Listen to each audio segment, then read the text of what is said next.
If you're choosing between AnythingLLM and Open WebUI, this is not a simple which AI is better question, because one is an all-in-one platform, while the other is a customizable interface. So which one actually wins? Let's break it down. AnythingLLM is built as a complete AI workspace.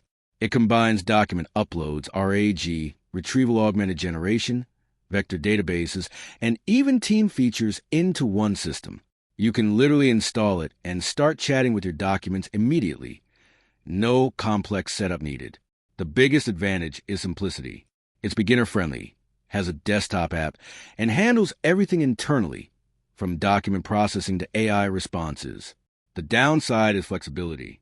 You're somewhat locked into its ecosystem, and it's not as customizable if you want to tweak every part of your setup. Open WebUI takes the opposite approach. It's designed as a flexible front end that connects to models like Llama, OpenAI, or Claude. It's highly customizable, supports plugins, and behaves very similar to ChatGPT, but fully self-hosted. The biggest advantage is control. You can customize workflows, switch models easily, and extend however you want. It also has a stronger community and wider adoption. The downside is setup and complexity. You usually need Docker and a backend model running, which makes it less beginner-friendly.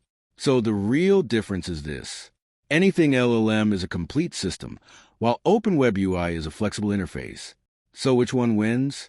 Choose AnythingLLM if you want the easiest setup, built-in document AI, and a complete solution with minimal configuration. Choose Open WebUI if you want maximum customization, better UI experience, and full control over your AI stack. Bottom line, AnythingLLM is better for beginners and document-based workflows, while Open WebUI is better for advanced users and customization. And a better choice really depends on how much control you want. Thanks for watching. Don't forget to like and subscribe for more videos.